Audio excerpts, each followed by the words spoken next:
of all, I want to thank you guys for your support.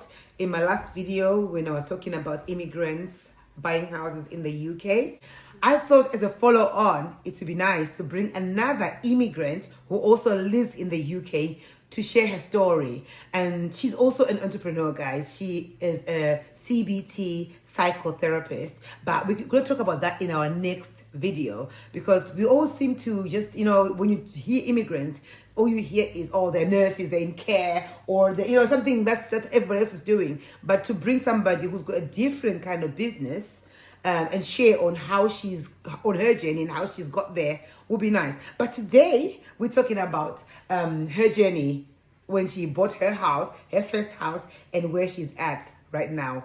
Honestly, guys, her house is beautiful. I mean, a recent house. This is a brand new house. Yeah, the one we're in is absolutely amazing. And I'm also going to be talking to her about this house because the story behind this one is also amazing. Anyway, Christine, how did you manage this?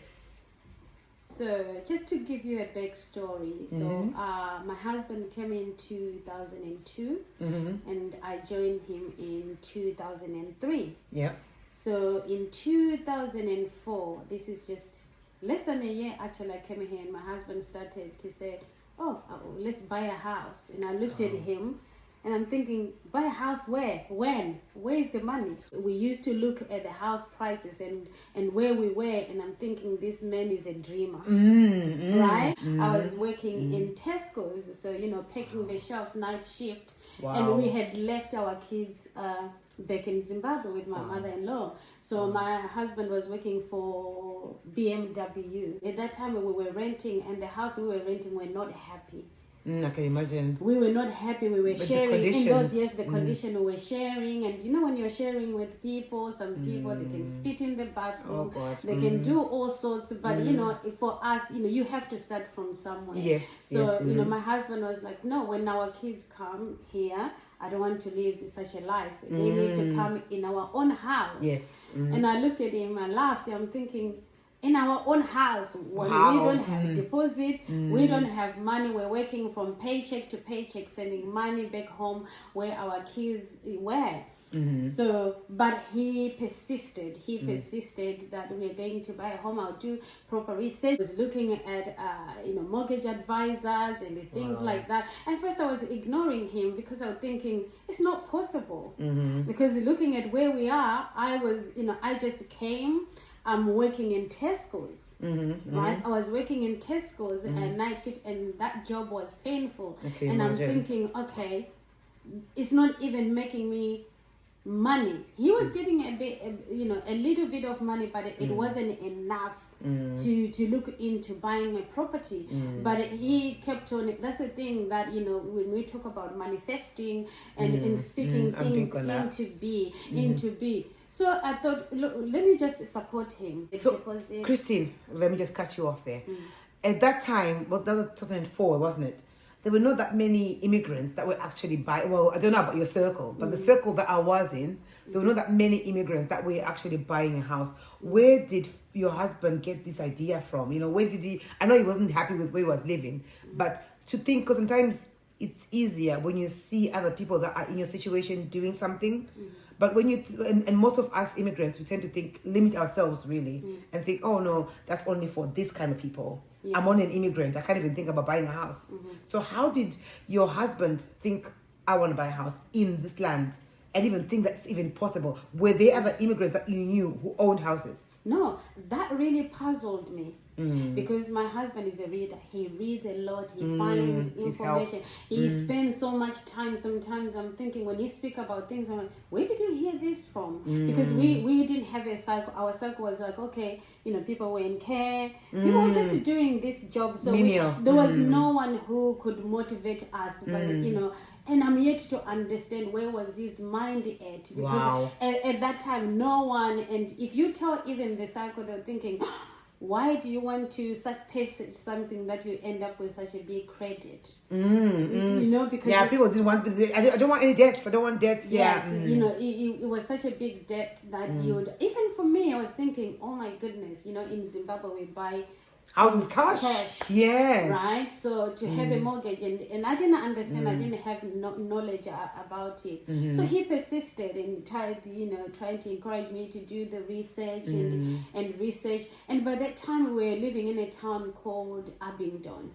Okay. And where then is that? In Abington, near London. in Oxfordshire. Okay. Oxfordshire. So when we were in Abington, so we moved from Abington in 2000. So I came in April of 2003. So in 2003 December, and then we moved to High Wycombe. Oh yeah, okay. So he continued. So I thought, maybe this was the Abington thing. So we moved to High Wycombe because he was working in Oxford, as I say. So when you moved to High Wycombe, was that also in a shared house, or was it in maybe a flat, or with you, just the two of you, or what kind of accommodation were you staying? So we moved into a bigger house, but then it was comfortable because we shared with one of my husband's cousins. We lived as a family. So so the condition of living was amazing. So he was an amazing person. So it was more of a family now. There was none of this spitting and all this. So he persisted with the idea of buying a house.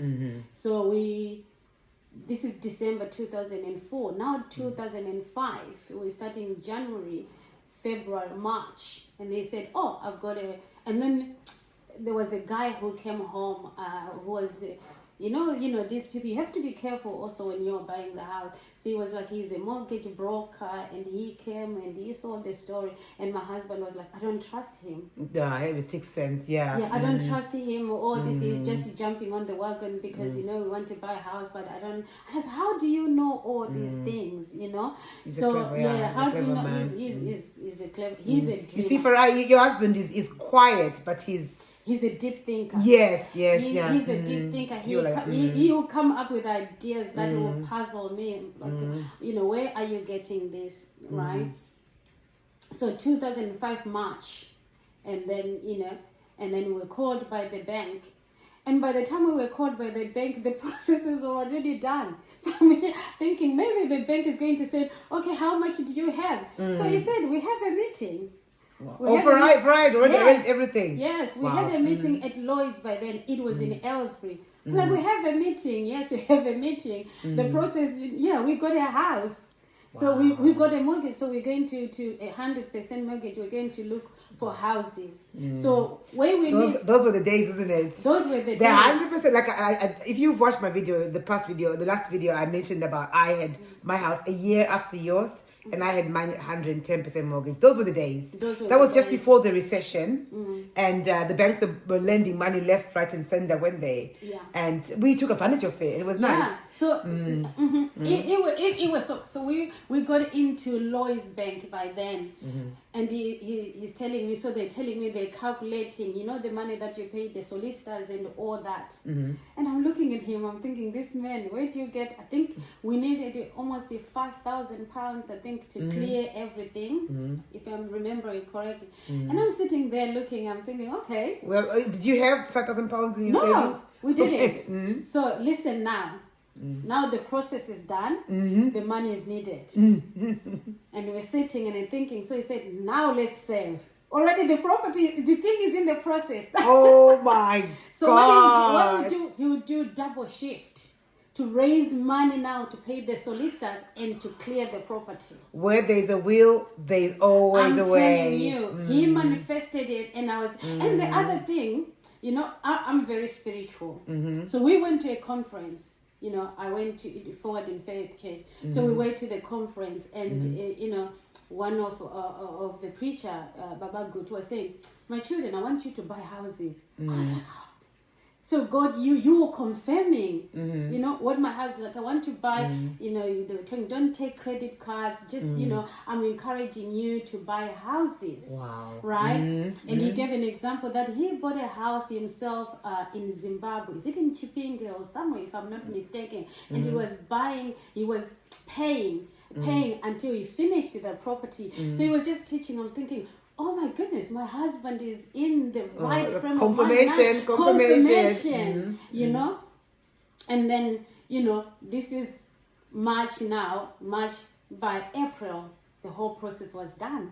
Wow. So we didn't even view the house. So you saved so January to March, you managed to save the 5,000. 5,000 that was needed Between the two of you, while you're also living, having to pay for everything else as well. Pay everything you had to do what you needed to do. Yeah. You had to do double shifts if needed be. And his word was, trust me, it will happen. And we didn't even view the houses. So where we were, because now, again, when you manifest a thing, things just fall into place. Yes. It was like, now my kids came now. Now my kids, because that December when we moved to Wicca, you said you didn't view the house. we didn't view the house. So he said, I've got this place. Guys, don't take advice. Don't go buy houses that you haven't viewed. No. Because, mind you, I was against. I viewed the house when the process was already done. He viewed it. So we got the 100% mortgage, isn't it? Yes. So was that a mortgage in principle? Was mortgage in principle. Yes. Okay. Right. Mm-hmm. So we got a mortgage in principle, but we didn't have view houses to say, okay. I like this one, I like this one. So he said, okay, we've got a mortgage in principle now, but we have to pray that we want a house because now our kids in the budget.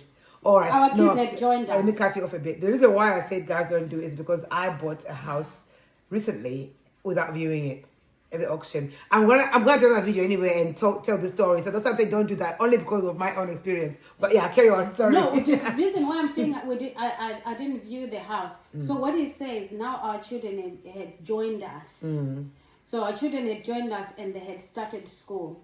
So it's like, no, we're not going to view in different towns. We need to find a house around where we are. Yes. So that, our kids will continue with schools. Yeah, there's no disturbance with that. So I said, where are we and going you knew the area as well. Yes, because when I said I didn't view houses, I didn't house. So we got the house. It was a flat, but it was a huge, those big flats. So it was a 2-bedroom that we converted into a 3-bedroom flat. Wow. So that's when I viewed the house was already, we had a mortgage in principle. Okay, all right, okay. That's what I wanted to say. So we went and viewed the house. So I said, it's actually, you could actually send your child, the school was just there. You could appoint it at school. So it was a perfect. So, just God granted us what we... So, Christine, I know you kind of like, as a side hustle, dabble into property. You're not really actively like a property entrepreneur, but you do a little bit. But do you realize, so you bought this flat as a 2-bed, then you converted it into 3. And do you realize that you were kind of like being a property entrepreneur already? Because that's what we do. We put value in houses. You can buy a 2-bed and make a 3-bed and put value in it. We were. If I had pictures, I would show. So it had a massive lounge that had a sort of a corner. So we made. By the time we saw that property was sold as a 3-bedroom. Already. Okay, all right. Right. Oh, by the time you sold it. By the time you sold so you put value to it. So you bought it as a 2-bed, and then you sold it as a 3-bed after that's exactly what we do. That's exactly what we do. So that's what we put value in it. So this we're talking about 2005 now. So in 2000, so because our children now were growing and we're thinking now we need a bigger property, right? But my idea of a bigger property, because now we've got equity, we had good equity. So we were in this house for 17 years. Wow. So, and we were almost, to finish paying our mortgage. So you could, you know how it is. Christine, I like numbers. I'm a numbers girl. So how much did you buy the house for? I don't like it. we like numbers because numbers don't lie. And most people understand things when they see numbers.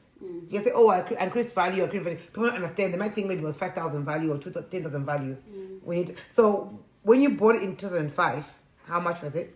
So in 2005, because of the place where we bought it, we bought it for 130,000. 130, yeah. Because bearing in mind it was down south. Down south houses that expensive. So that was actually cheap. So we were 30 miles area. 30 miles near away London. from London, Yes. and all that. That was cheap. So for that time, that was really expensive, right? Yeah, but I think that cheap. I'm sure it was expensive for you, but for a flat around in that area at that time, that was cheap. Yes. So yes, but it sold double. It sold double.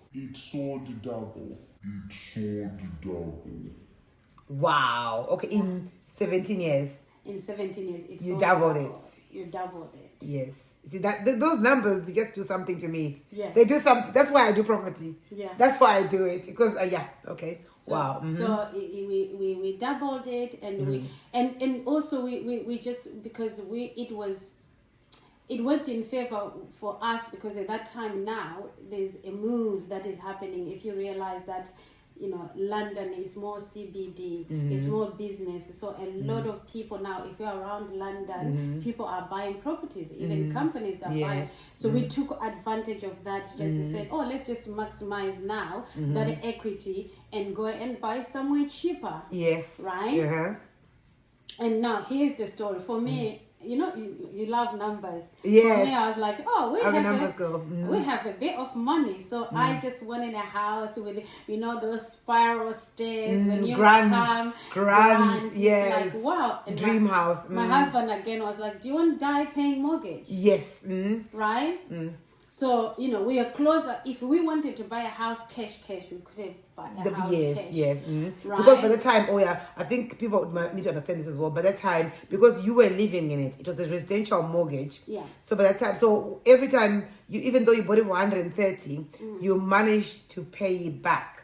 The mortgage was, I think was the mortgage free was almost finished. Because you're paying capital repayment. So part of it was interest, part of it was paying towards the house. So by that time, 17 years, you'd almost finished. So you almost owned the house. No, it was outright. interest only. Really? Yes. Oh, wow. Okay. It was interest only. Wow. Yes. Because we were not, again, like you said in your other video, because we knew that we didn't want, for us, this property, although we lived in it, it was an investment property. Because we knew that the money that is going to come out of, actually we want to buy houses, right? We wanted to buy houses to invest for our children. Yes. Right? So hence why it was interesting. I think my husband, I know he doesn't want to, come on video. Yeah. But he's good at explaining these things. So yes, it was an interest only. So you got interest only back in 2005, or did you convert it to interest only? No. We got interest in 2005. Really? Yes. In a house that you were living in? In a house that we were living in. That was brave of you. That was brave. Yes. That was brave because most people, I think it was because of the area that you lived in as well. Because sometimes, it's really if you live in an area maybe which doesn't go up in price. If you're buying interest only, it means by the end of the mortgage term, you must have enough money to pay off. Enough cash to pay off. So most people that want to if they normally encourage people in a residential home, they should go on the capital repayment, because that way they're just paying off anyway, little by little. But if it's interest only, at the end of the mortgage term, you have to come up with that lump sum. That's why. But you were on an advantage because you lived near London, where the capital appreciation was so quick, so high, was double. So high. So even at the end of the term, even though you're paying interest only, you're not paying anything towards paying off the house. It was there was enough money, enough equity in it anyway to pay off whatever you owed the bank and still have something out. Something out of it. Wow, that's amazing. Yeah, and also, because if I knew, because we could have accumulated even more than a half, because the properties they were selling so quickly. Wow. So we put our house on the market like this week. The following week they buy already. So, yeah. Wow, that was the prime area. There was location. So nowhere to move to. Exactly. Nowhere to move to. So that's the story. So now we took that equity, because our house is sold so quickly, right? So we didn't want to rent because we were looking, but we didn't find the house that we really wanted, right? Because for us, we wanted a big garden, we wanted land. Yes. Because my husband with his cars, we wanted land, so we were. And they've got. I'm gonna show you a little video as well of their garden. It's massive, guys. And for England standards, it's massive. Yeah. Yeah, so we wanted land because with his cars and all that. It's like a two-part, isn't it? There's the part for the garden itself, yes, and there's a part for his cars. It's like a double garage, yeah, really. The double garden. So again, me being a woman, everything is about, you know, the flashy things. I want a house. Now Inside we've got the house. money. Now we've got money. I want a house, you know, with spiral staircase, and it looks like this and it looks like that. And my husband was like, oh, hold on, horses, right? Because his idea, he said he wants to retire when he's 60. Yes. So he wants to retire 60. Or if he doesn't retire, he has to have a business that, you know, it's paying itself. It's paying itself, so he can go to Zimbabwe and live there and still, you know, accumulating, you know, capital from here. So now we searched houses, we searched everywhere, and then we landed here in the Northamptonshire in a nice, you know, nice neighborhood. Nice neighborhood, nice neighborhood. And then that's the other thing when you're buying. Even the house, no matter how ugly the house, if the neighborhood is good, you're going to accumulate a lot of equity from the house. That's what we say in the property world. We say buy the worst house in the best street. Yes. So buy the worst house in the best street. In the best street. Yeah, that way it will be easy to push the value a lot. It will be easy to push the value. So yeah, so we after 17 years, so we sold that house, and then we moved into the Northampton area, like I said, you know, in a nice area. And the house, you know, it was a small house that it is extended. And that's the other thing. And I think with our people, I'm talking to immigrants here. And I know, you know, if you can afford, if you're a millionaire, it's fine. But sometimes we're taking so big mortgage. And when we take big mortgage, we end up being suffocated. Yeah, you can't now enjoy life. I know we're all about investing in the future and everything, but if you've got a big mortgage, you can't go on holidays. You can't buy what you want to buy. You can't do anything because you can't even pay your bills. Some of them can't. I've had friends that can't even afford their bills because they've got this big massive mortgage and a beautiful house. You need to find a balance. And thankful to my husband, because you know, women sometimes want to be flashy. I don't know, maybe Joneses, but thank God to my husband. It was like, okay, we need to make sure that, you know, by the time we're at a certain age, we are mortgage free, right? You know, with our savings and the equity that we need to, so we can sort of maximize and not, if we get a dilapidated house, right? That equity, do it up, and you know, we're not spending from our savings, we're not spending from anywhere. That money we got from another property need to sustain us until we get to, you know, to a place where we want to be. So we got this house. It was a beautiful house, and the good thing about this house, you know, it needed renovation, it had wallpapers, it needed a lot of things, but walls, you could see the potential. The walls were strong. It didn't have molds, right? It didn't have molds. So what we did, we took all the wallpapers and we replastered the house. whole house. It's beautiful, guys. You know, we replastered the whole house. You know, we made it to fit our own needs and things like that. And our mortgage is lower, right? So the house now is worth more, worth like a grand house. But your mortgage is lower. So you know, I was just checking the other day. So our house has gone up with 60,000 in the last 2 years. Wow. That's how see property. Honestly, guys, I don't know. I don't know what other business you can get such profits, but yeah, property. I think it just does it for me. Yeah. £60,000 in capital appreciation in 2 years. In 2 years. Wow. Right. And guys, I bet some of you have been renting for 2 years. She's just been paying probably the same amount, probably what you've been paying on your rent. And her house has just gone up by 2. She just gained 60 grand just like that. Yeah. Guys, we need to buy houses. We need to buy houses. Sorry. I guess I don't know. Yeah. So it's really important that we encourage, you know, one another. A lot of us, we are British citizens now, and we have this mentality. Yes, I've got land in Zimbabwe. I'm also building in Zimbabwe, and one day I would want to go to Zimbabwe. But right now, if I decided to go to Zimbabwe, what am I going to do? Right? Obviously, maybe for me, because of the business I'm doing now as a psychotherapist, I can work anywhere in the world, right?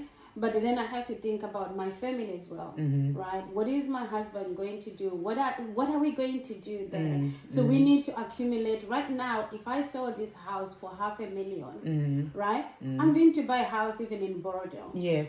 So the idea of, oh, you know, I don't want to have credit, or I don't want to accumulate, you know, this sum of money to pay mortgage, but you're paying rent anyway. Yes. Right? You're paying rent to someone. So there are people, like you said, you know, who've been here same years as us, who are saying, oh, we'll go back to Zimbabwe, but 20 years later we're still here, and you're still renting. Because lives. Like, you know, you don't know what happens tomorrow. Yeah, you're still renting, and you're moving renting from place to place. You know, if the people decided they don't want you in their house, right, they can chase you. Yes. Right? And the other thing, I don't know why we have the mentality that, what if something happened, I can't pay the mortgage. You can rent the property, move somewhere cheaper, right? Yes. So if I decide... Or you can get a lodger in the house. Yes. If you're on your own, and maybe if you buy it with a partner, and then now maybe you break up and you can't afford it, get a lodger. If it's a 2-bed or 3-bed, you can put people in the other rooms and get 7,500 tax-free a year. In the UK, by the way, if you didn't know, you can get 7.5 tax-free money if you rent a room in your house. So, you know, you can do that. And, you know, there's so many ways. There's so many ways. I would encourage people, especially families with children, stability. And already we're immigrants, and I'm talking from a psychological point as well. And I know not everyone can afford, but there's you know, our children, we're moving from Africa and stabilize here. And then when we come here, our children are moving from house. We've rented here 10 years, we rented here 5 years, and we rented over there 6 years. You know, I know, you know, sometimes it's not a choice. You have to, circumstances allow. But if you can, right, like I said, we bought our first property without a cent, with nothing. But because, you know, we had faith. You know, with faith, and we manifested things, and it came to be with our faith, and God granted us. So sometimes fear, you know, fear gets in the way with what we do, and we're thinking, limitation mentality as well. Yeah, and also, you know, Zimbabwean, I'll talk about my own community. We're gatekeepers. You know, we gatekeepers. We don't like to tell, we don't like to tell other people. And it's like, you see me in my house, right? It's nicely decorated and all that. You're thinking, oh my goodness, how much have they worked, you know, to get to there? But we started from zero. And from zero, we accumulated things to be where we are right now. Do you think it's because sometimes people won't even ask because they're thinking... So if you ask some people, because most of the time, sometimes even if you ask some people, also, how are you doing it? They're just like, or they're not they'll probably ask, straightforward. no, they're not. I think we need to get that mentality out of our heads. All the businesses out there, we'll never finish them. We'll never finish them. If somebody comes and says, how are you making your money? Just share. You know, you are your own person. You are an X factor yourself. You know what I mean? You bring the effort to your business. Yeah. So Christian, if I would try today to come and be a CBT psychotherapist and try to get your high earners clients, I probably won't, because you are you. You bring your own uniqueness. Yeah. So I think we need to learn to have the kind of sharing personality, sharing traits. You know, we just need to share what we're doing and how we're doing it. Because yes, the 100% mortgage is not here anymore. They're not doing it anymore, but I think they do 5%. So there's so many schemes that you can at least try and take advantage of. Or if you haven't got that 5%, there are other ways you can do all these things, like buy a house, none of your own money. There's so many things that you can, if you really want a house. And don't be scared. Even in those mortgage, you know, brokers in the streets, go and ask. Right? Go and ask. Sit in the bank. What do I need to buy a house? Yes. You know, You'll be surprised. You'll be surprised what you get, and they can work, you know, your income and things. You'll be surprised. You know, the people who wanted to buy, who've been around them, I've advised them. You know, there's no need to keep. I'm not going to buy the whole house. England. Yes, the whole England. You can't. You know? I'm not going, and also I don't want to pretend like I'm a millionaire, right? Or to accumulate all these things, like I did magic or things. No, we started from nowhere, right? You start from somewhere. We started from some little, yeah. You know, step by step, you get somewhere. Because the area I lived in, and I lived in the house where, even the house, I wanted to move into the same area. But the house that I wanted, they were going from $500,000. You know, in the same area. Yes. So if I had to buy a bigger property in this area, I'm looking at 500,000 going up. So we thought, you know, if you do what works for you, yeah. Like I said, like we're saying, you should always look at. There's always ways. Yes. Yeah. So you couldn't buy a half a million on your salary, but you thought, okay, I can do this and do. I think there's always. I think for every situation is different. For us now, because where we were with my husband, we were qualifying for a house from 700,000. So we could have given the mortgage because you know both our salaries were good. Was that now? You know, for buying this house. For buying this house. Yes. Yes.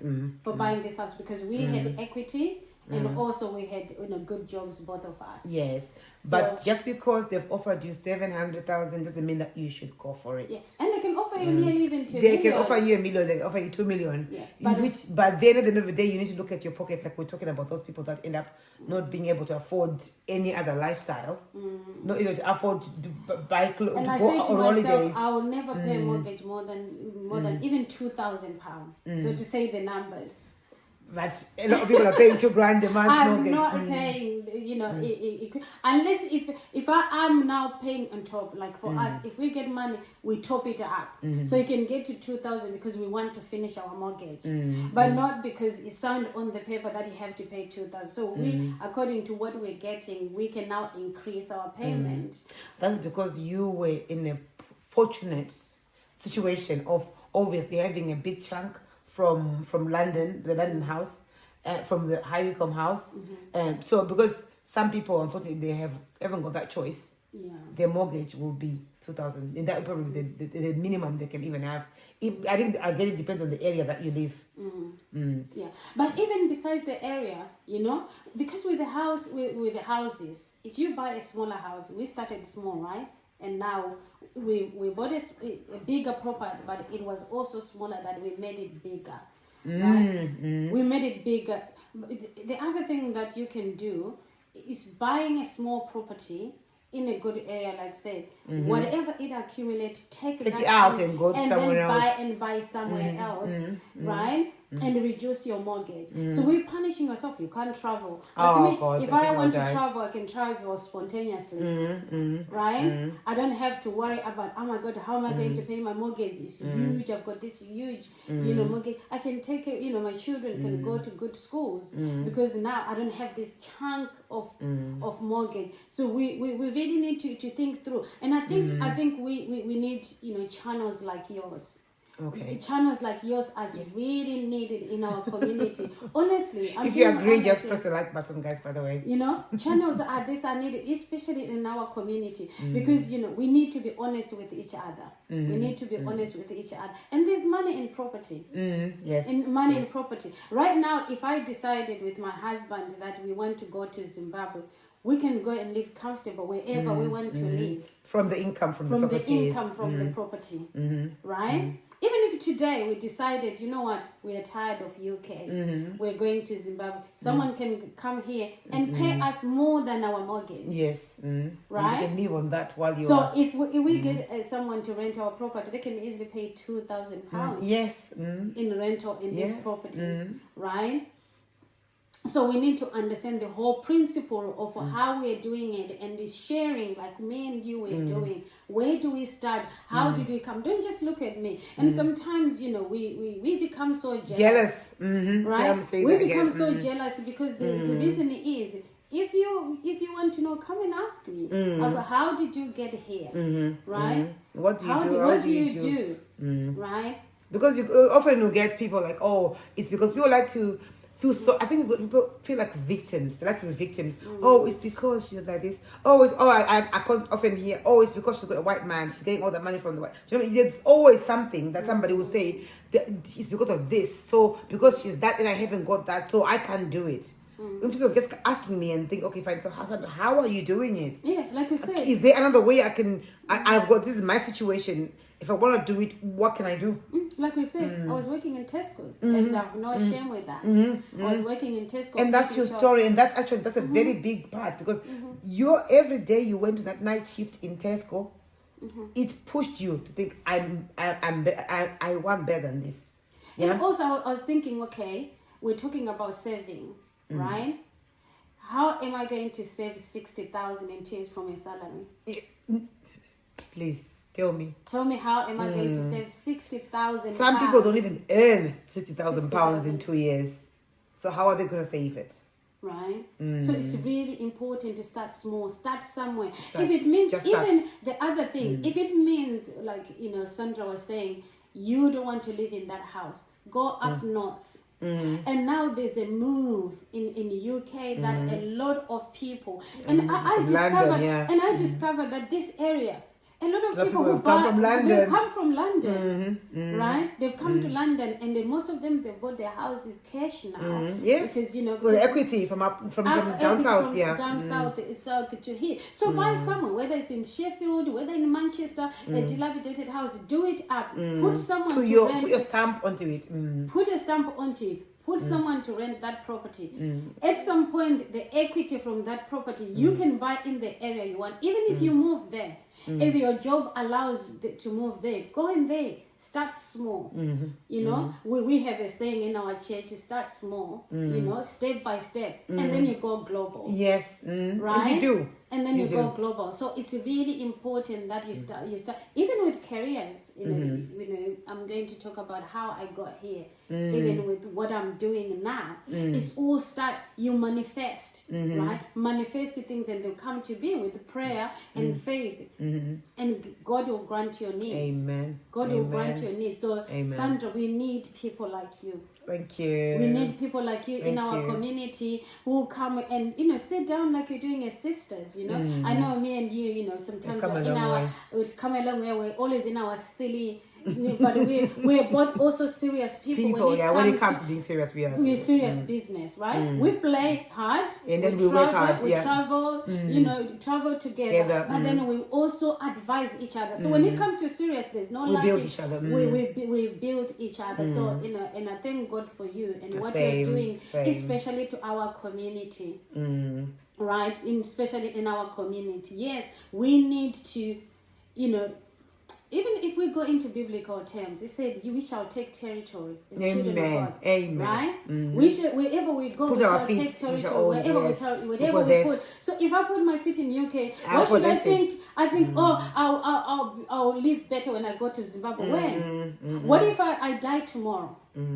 Right? What if I die tomorrow? So I need to live a life that I'm satisfied whilst I'm here. Exactly. If then God granted more life, then I would want to grow older in Zimbabwe. Right?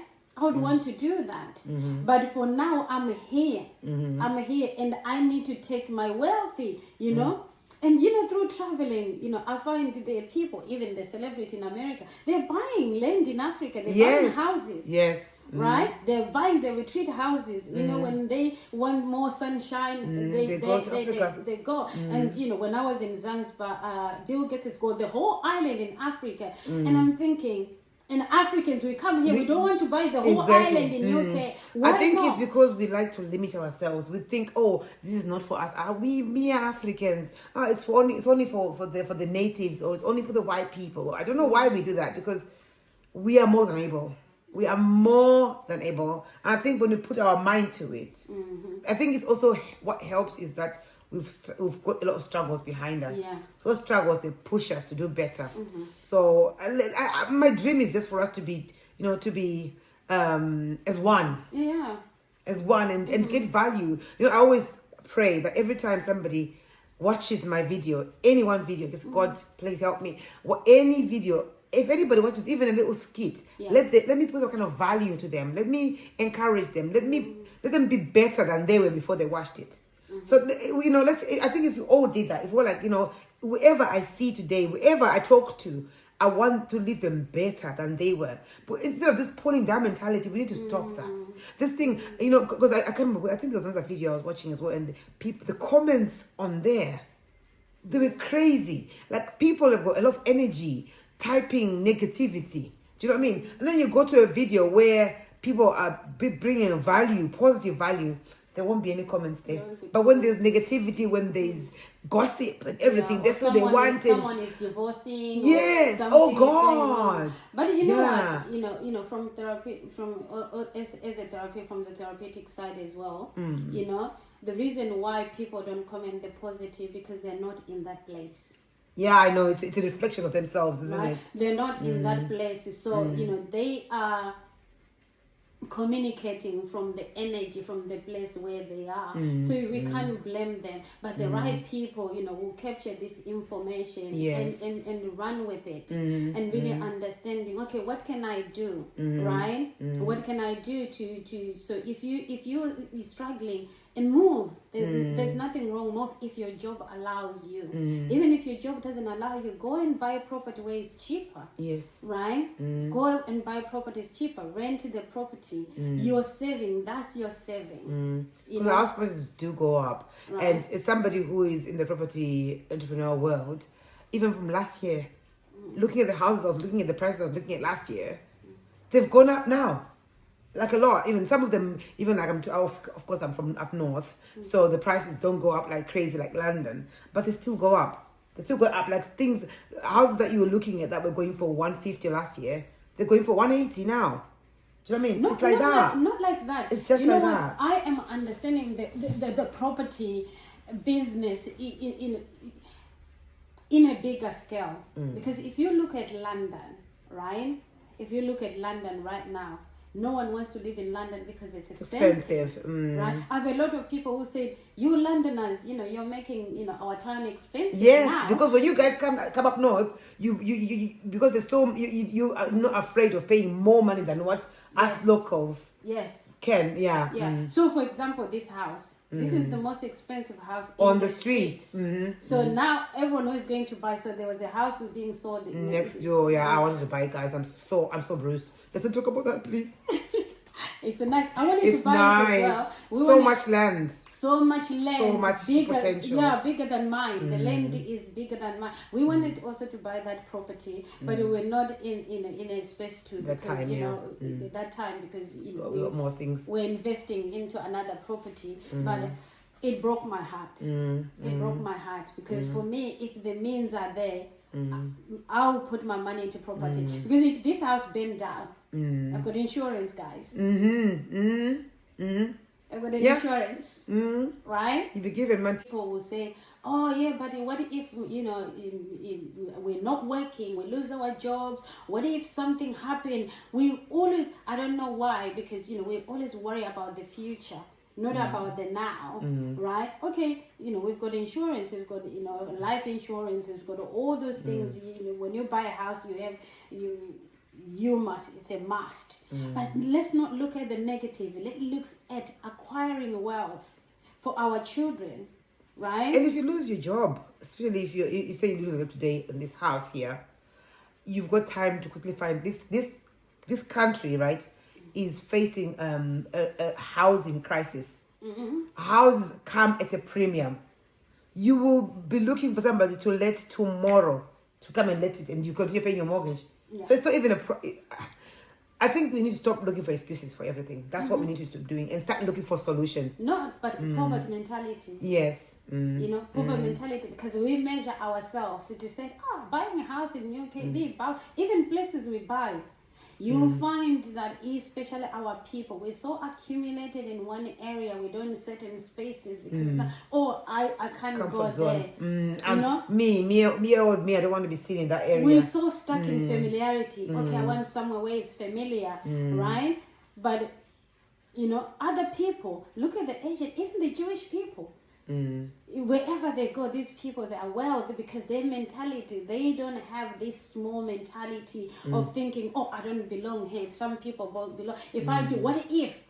Most of us, we are not doing things that we're not supposed to be doing because there's what if, right? What if? We're too worried. We're too but scared. life is happening, right? And I remember when we bought our first property with my husband, and people were like, "Oh no, how are you going to manage paying? By the time you finish, what if this happened? What if that happened?" Right? Now we're in a second property. Now we're in a second property. We're talking about how many 20-something years ago, like I say 17 years, and I've been in this country for almost 23 years, right? And also we bought this property just being 2 years in this country. That was amazing. That was, and you know what? The people that were around us, we had a couple who bought a house without papers. That's another story for another time. Wow, you see? Honestly, where there's a will, there is always a way. Yes. Don't listen to, I think we need to learn to not listen to negativity. Yes. All the noise, if it's negative, just have to, that kind of automatic thing that shut down. Someone says negative thing, someone says it can't, it's not possible. For me, can't is not in my dictionary. It's not. And I would try and try and try. If I really want something, I would try. Because imagine how would the couple buy without pay in this, you know what I mean? They were working so hard. They were working so hard, and their faith, they knew that they wanted to live in this country. So they didn't wait to say, oh, when we have our papers, that's when we're going to buy a house. When we do that, no. They were working hard. They had money. They did England, UK bank accounts. They were working. They were paying taxes. But it's only that their papers were not in place for that time, right? And they walked in the bank, asked, how can we get a mortgage, right? Or whatever the lender that gave the mortgage, and they got it. Wow. And I'm telling you, the people who we bought our house, the small circle that I was, the people who wanted to buy, they bought houses. And I'm telling you, that same circle, it was a small circle from our church. Right, we start telling each other, "Oh, we're buying a house. Oh, you've bought a house." And this one, how did you do it? And they bought a house. And I'm telling you, that's a good right now, this circle, one of my friends bought a house, cash in Australia, right, from the equity from there. And I've got that couple that I'm talking about. They bought cash somewhere up north, cash, no mortgage. Yes. Right, and these are power of the network. Power of the network. Right. Your network. Your net worth. Right. So be careful of with who you hang out, who you spend the most of your time with. I'm not saying don't have those kind of friends. You need to just be a bit more selective of how you do it. Don't allow someone to kill your dreams. I like that. Say it again. Don't allow anyone to kill your dreams. Wow. Don't allow anyone to belittle you, to belittle how you think, to belittle your things that you want to achieve in life, right? For me, I learned so much from my husband. I learned so much from my husband. Because you sit there quietly, he'll think, and I'm thinking, this man. Something big will come out of this quiet I'm phase. I'm telling you, even when he ran his business, his MOT and and fixing car business, I was like, how are we going to manage to do all these things, right? But that business, it opened so many doors. Unfortunately, we had to move, the logistics of how business run, but he's a thinker. He's tried so many things. We can go and even sometimes to wash clothes somewhere and thinking, I'm thinking of just opening a laundrette. Wow. And some of the things I'm like, that is the mindset of an entrepreneur. Yes, he sees money, and the thing, he's not a gatekeeper. And sometimes it upsets me that he's helped people who've gone and do bigger things than what he has. Right? And he's not even angry about it. He's not. Even when he got a job, a good job that was paying him better with Volvo. He told these people who were close to him, and those people, they worked together. Wow. Right? So he has taught me so much. He doesn't have a limited mind. He doesn't have limited resources. Can limit him, but his mind is not limited. I think a generous mind is a blessed mind. Oh, he's generous. He's generous. Blessed is that he's so generous. If you want to be a gatekeeper, you can be gatekeeping all you want, but you will not go far. Because you will be now limited. You will be keeping that information for so long that you'll be too busy protecting your information, not looking around for other information that people have got. And also we lie. No one just to work. Even Bill Gates didn't, I've read so many books about, Bill Gates and all the, Steve, whatever. These people, if you read their story, right, they come from poverty, right? But again, even for Bill Gates, it was the network, right? It was the network, people who are around him, that taught him the software and whatever, and it probably is bigger than those people now, right? Yes. So gatekeeping, and I think in our community, is a disease. It is. It is a disease, and we lie.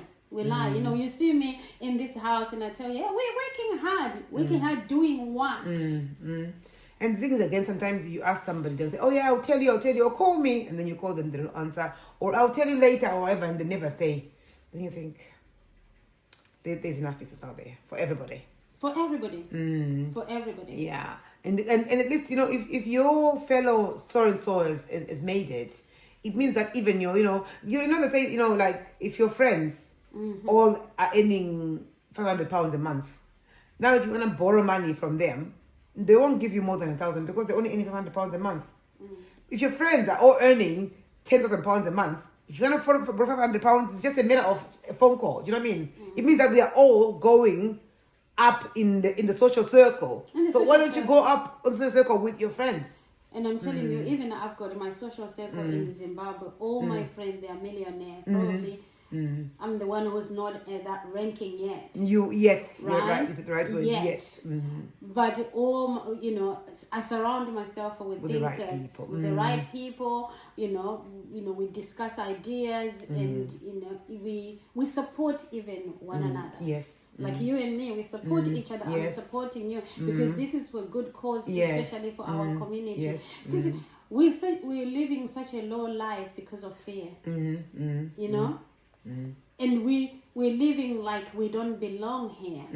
We belong here. Yes, this is the home, guys. Until we find another way, we might as well make the most of what we've got, of where we are. Guys, I'm a dual citizen. I'm a child of the Most High. I belong anywhere, right? If God wants to give me a house in Greece, I'll run for it. Yes. And this is another thing, another topic for another day. You remember when things were not going well in Greece? A lot of people, they went there and bought properties. And now, right? And now, a lot of people that I know, they've got villas in Greece right now. That's the thing. Be around people who will tell you what is going on. Right? Not just spending time gossiping and being jealous for nothing. But sharing those TikTok, the silly TikTok skits that you like to share so much that don't have any value at all. Then you laugh and then you feel you make yourself feel better for at someone's expense. We need to rise above that now. We're better than that now. Anyway, guys, Christine, you are amazing. You are amazing. I'm so blessed to have you in my circle, guys. Stop being jealous. Anyway, thank you so much for agreeing to take part in our podcast. I love you. I'll give you time. Oh, I'm a busy woman. I know. I'm a busy woman. I know. But and we cancel. The thing is, I think everything happens for a reason, isn't it? Yeah. We canceled before, and this was the right time for this video, and I feel it, and I can see bigger things for you, and to see where you're going. Farai, please come and say hi. Just come and show your face, because we've been talking about, if people want to see your face, they'll be thinking, who is this Farai? It's amazing, man. So guys, this is Farai, that guy, that big thinker. This is Farai. Can I see you? Come in the middle. The big thinker. Hello, everyone. The guy that came up with the idea of buying the very first house. This is the man. How are you? Don't try to get ideas when you see him. Farai, give us an idea. He's the man behind the brain. The brains behind it all. Anyway, guys, thank you so much for watching. Don't forget to press the like button, guys. It really, really helps the channel. And leave a comment as well. Tell us what you think. Tell us if you've got any ideas of what you want to see on this channel. By all means. And Christine will be happy as well too. If you can say something nice to Christine as well, so she can come back again. And also don't forget to subscribe, guys. We're actually going to do another video. You're going to see this video next week on Christine's as a businesswoman, as an entrepreneur, because we're all about that as well on this channel. So until next time, guys. Bye. Bye. Do not forget to subscribe. Press the button. Yes. It's free. It's free. It's free, guys. It's honestly. Support. This is a good cause to our community. Yes. And we need more of this. Yes. Bye.